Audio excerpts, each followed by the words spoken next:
Hey everyone! Welcome back to the channel.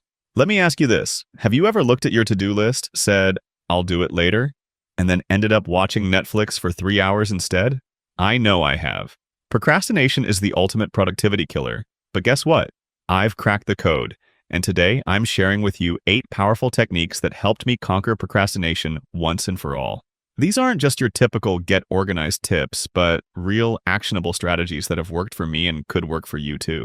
So, if you're tired of procrastinating and ready to start getting things done, grab your coffee, sit back, and let's dive in. 1. Break tasks into smaller, manageable pieces. All right, let's talk about the biggest enemy of productivity, feeling overwhelmed. I used to look at a big project and think, how on earth am I going to do all of that? Here's the trick. Break it into smaller, manageable tasks. Instead of saying, I need to write this massive report, I started breaking it down into chunks. Write the introduction, research the first section, and write the conclusion. Suddenly, the task didn't seem so daunting anymore. It's like eating a pizza. Take one slice at a time. 2. The 2-minute rule. Just do it. This one might sound too simple, but it's magic. The 2-minute rule says, if a task will take 2 minutes or less, do it right now. You'd be surprised how many things we put off just because they feel like they'll take too long. But guess what? 2 minutes is nothing. For example, answering a quick email, putting dirty dishes away, or even making that annoying phone call. Just do it. Trust me, the more you tackle these small tasks, the more productive you'll feel, and the less likely you'll be to procrastinate. 3. Use the Pomodoro Technique. Focus and break. Let's face it, sometimes sitting down to work feels like an endless mountain to climb. But here's a trick that made all the difference for me. Pomodoro Technique. The idea is simple. You work for 25 minutes straight, and then take a 5-minute break. After 4 Pomodoros, you take a longer break, like 15 to 30 minutes. When I first tried it, I was like, there's no way this will work. But man, was I wrong. The timer gives you a sense of urgency, and that 5-minute break, you get to scroll through your phone, grab a snack, or just relax. By the time you're back, your brain is ready for another focused session. It's like productivity on turbo mode. 4. Eliminate distractions. Put your phone away. Let's talk about the phone. It's a blessing and a curse. I've caught myself scrolling through Instagram for an hour when I should have been working, and I'm sure you have too. So here's what I did. I put my phone in another room when I needed to focus.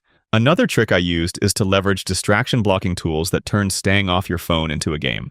For instance, you might use an app that rewards you for uninterrupted focus.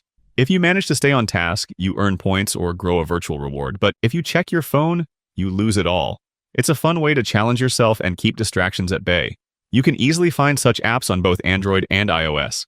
Remove those distractions and your productivity will skyrocket. 5. Set clear deadlines, no more I'll do it later. Have you ever said, I'll do it tomorrow, and then tomorrow turns into next week? Yeah, same here. That's why I started setting clear deadlines for myself. Instead of saying, I'll finish the report later, I started saying, I need to have the report done by 3 p.m. today. It's amazing how much more motivated I became when I had a real deadline. Set deadlines for every task, even if they're self-imposed. It'll push you to take action and avoid procrastination. 6. Use the 5-minute start technique. No more excuses. Okay, so sometimes the hardest part is getting started. That's where the 5-minute rule comes in. If I really don't want to work on something, I tell myself, I'll just do it for 5 minutes. You know what happens next? After 5 minutes, I'm already in the zone and can keep going. It's like tricking your brain into starting without feeling the pressure of a big task. And once you've started, you'll often find you want to keep going. 7. Reward yourself. Bribery is okay. I'll admit it, I bribe myself, and I think you should too. After I finish a task, I reward myself. It could be a 10-minute scroll on Instagram, a quick walk outside, or grabbing a snack. Here's why it works. Rewards give your brain positive reinforcement. You work hard and you get something good in return. It's the same principle behind habits. You're training your brain to associate work with something enjoyable.